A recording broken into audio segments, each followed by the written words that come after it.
to the Real News Network, coming to you from Washington, D.C. 6 years since the invasion of Iraq, and we're hearing two different views on how things are going. One here's a take from the U.S. Army, another from Al Jazeera. We are always our own greatest critics. We always want to get better.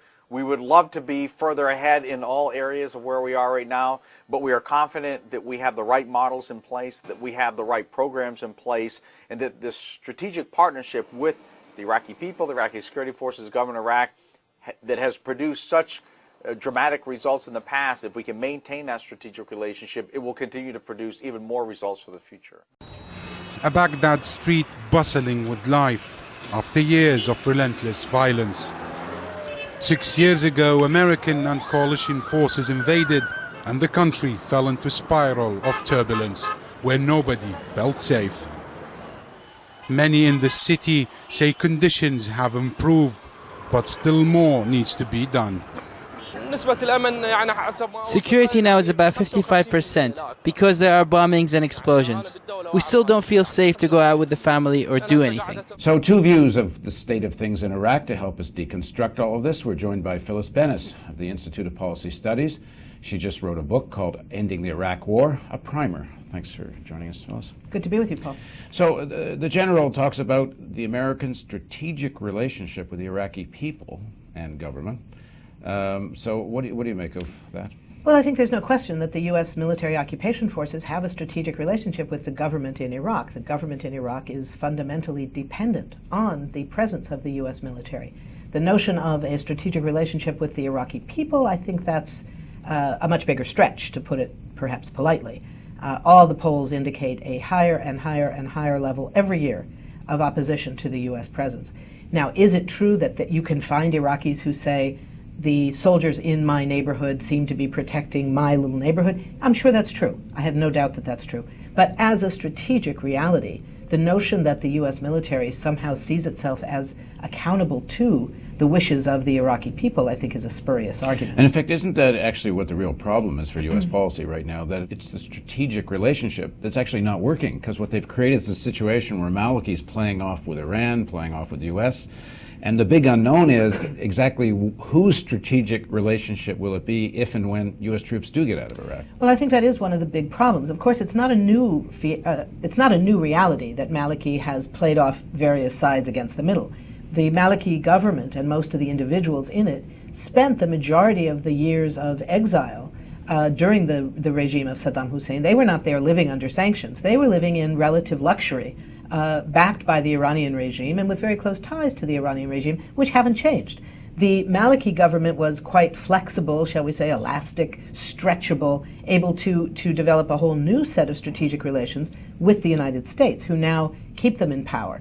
But they have not given up on that relationship with Iran. So it's a very complex web of realities. The big question is, will this government survive without the U.S. troops? I think it's a serious question. I'm not at all convinced that it will. But if it doesn't, it will be because it does not have the indigenous support of the people, that it doesn't have the indigenous credibility to remain without U.S. backing. And what do you think happens in U.S. policy about getting out? If getting out means the fall of Maliki, whether it's chaos or just some other section of the elite that may not be so favorable to U.S. interest that takes power, do they still get out?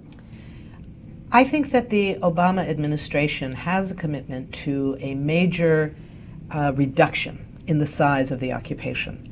I'm less than convinced that there is a real commitment to a real withdrawal. We heard in President Obama's speech that he said not only, and we can argue about why the either 16 months or 19 months is obviously too long, but that there will be a partial withdrawal over 19 months, a significant one, and that all the troops, he said, he has the intention of withdrawing all the troops, according to the U.S.-Iraqi agreement, the so-called SOFA, by the end of 2011. Now, it was important that he said it was his intention. An intention is not a commitment. And I think one of the things we have to watch for is the likelihood that there will be a renegotiation of the very terms of the SOFA that call for a complete withdrawal. This government, being as dependent as it is on U.S. support, there is no doubt that either on their own volition or with the request of a quiet nudge from one or another general to say, listen, you guys, can't you sort of ask us to stay a little longer, Well, they will do that. One of the journalists, Layla Fidel, we interviewed from Baghdad in the last couple of days, has actually described that all the different political elites have their militia, different section of the elite, and Maliki's militia is the U.S. Army. So the question will be, what does he do without the major part of his militia? Exactly. Now, most of the discourse right now uses this term responsible. We have to leave responsibly. But of course, it begs the question, responsible to whom? There's one responsibility to military families. It may be just get the hell out because the soldiers won't be shot at anymore. There's a responsibility to geopolitical American interest and the whole jigsaw puzzle of U.S. interest in the region. And there's the question of responsibility to the Iraqi people.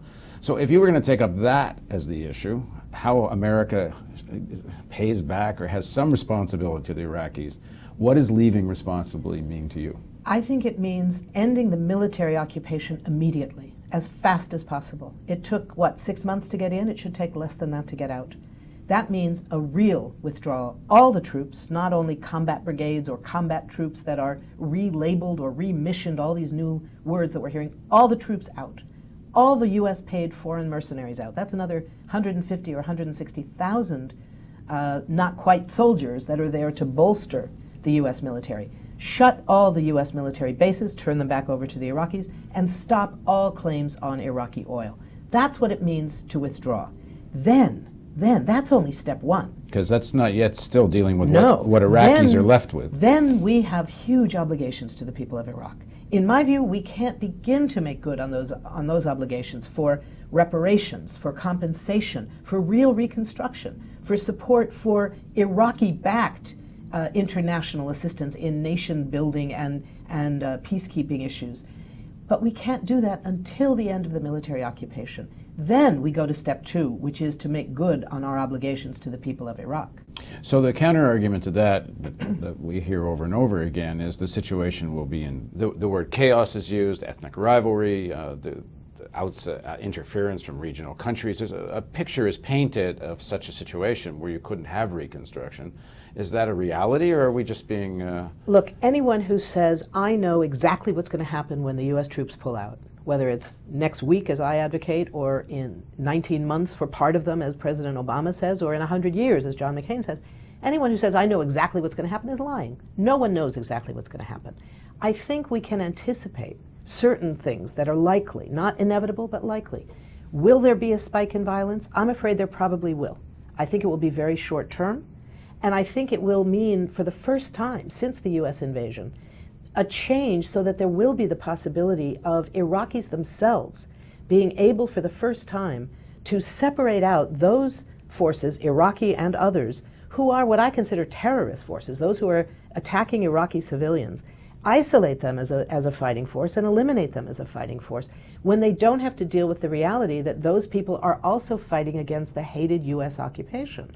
That's going to change the entire scenario. So I think that spike in violence that many people anticipate, which I also think will probably happen, will be very short. The reality is the presence of the U.S. troops is not protecting Iraqis from that now. Well, they say it's dampening the rivalries over control of oil, essentially. What we're hearing is that the situation is much less violent now. Because the U.S. has picked a section of the elite, led by Maliki, is beefing up their forces, and by doing that, imposing a kind of stasis on the fight. I think that's part of it. I don't think that's absolutely the case. I think there are other forces that are on the rise as well. I think the question of Kurdish demands for independence and or some version of autonomy remain unresolved. The fighting in Kirkuk is likely to escalate with or without U.S. troops. So I think that the situation is a very volatile one.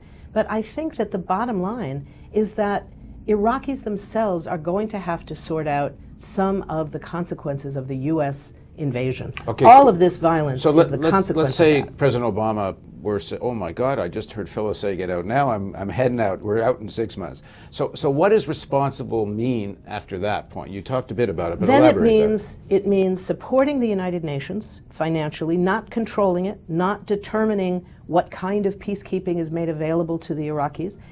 I think that we have to recognize that the new leadership that emerges in Iraq is not likely to look like what we want. They're not likely to talk the talk of Western-style democracy. It's likely to be far more religious-based than I'm comfortable with as a very secular person. I don't want any religious anything in my life, but it's not my call. That's the bottom line. It's not our call. And even we the don't religious get to forces choose. so far have been the ones calling for elections. I mean, certainly Sistani and people like that. Exactly, and I think that we're seeing shifting alliances. The New York Times and others have been talking just in the last couple days on this anniversary moment of shifting alliances between various forces in Iraq. Which one's up, which one's down, who's up, who's down, and that's going to continue to change.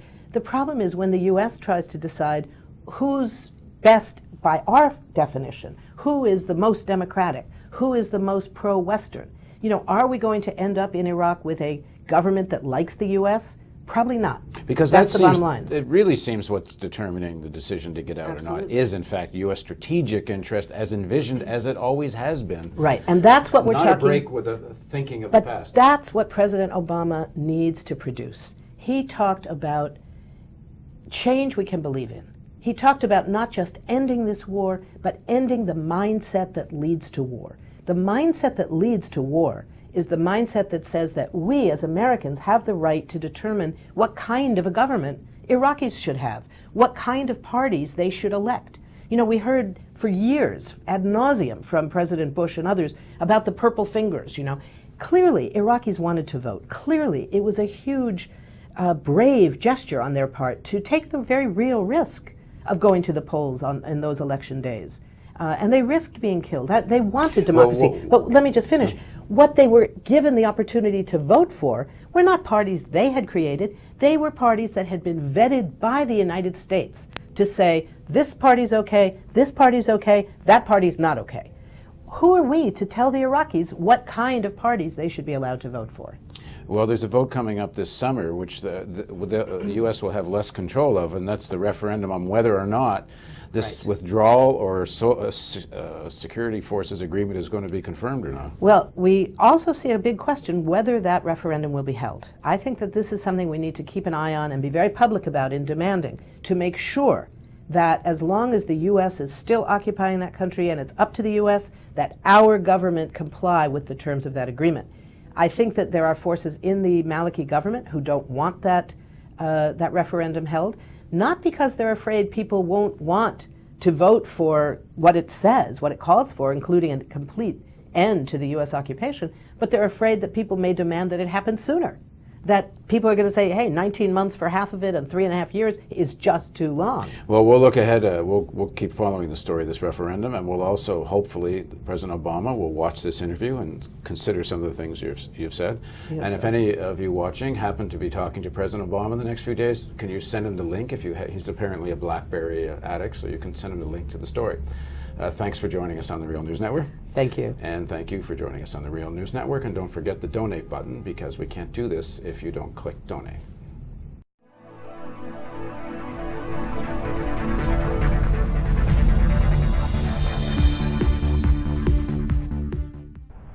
Donate today and receive a new documentary film available to members of the Real News Network. The History of the National Security State with legendary author Gore Vidal. Bonus features of the DVD include an in-depth response to Vidal from ex-CIA analyst Ray McGovern, who served under 7 U.S. presidents, an exclusive interview with Colin Powell's former Chief of Staff Larry Wilkerson, and an insightful interview with oil policy analyst Antonia Juhas. The news magazine of the screen.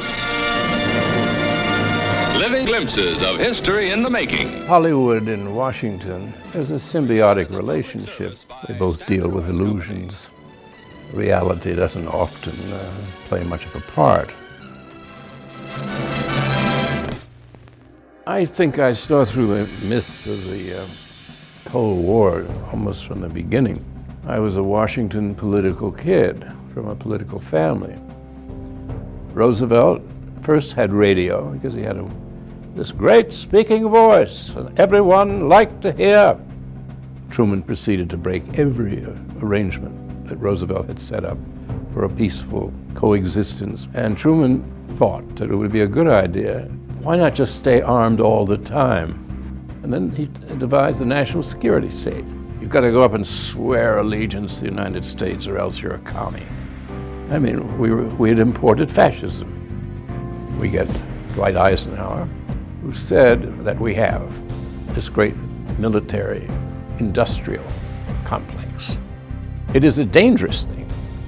And he said this is going to change everything. And the way our country is governed is going to change us politically. Along comes Jack Kennedy, who wanted to make his mark, believed in the Cold War. But he said, in this kind of politics, it is the appearance of things that matters. I think everybody should take a sober look at the world about us. The national security state still exists, only it isn't communism anymore, it's terrorism. This is the most serious thing that has happened in the history of the United States. Knowledge is power. We need an honest news system. We need the real news. This is the sort of thing we can build right now without anyone else's permission from the government or from the business community. It's the power's in our hands. If we're not going to sleepwalk into more wars, we think we need to start with a television news network that won't bow to pressure and has the courage to seek facts. And that means independent economics. And that's why we need you. Make a tax-deductible donation now of at least $10 a month or a one-time give of at least $75. As a thank you for your support, we will send you the new documentary film, The History of the National Security State.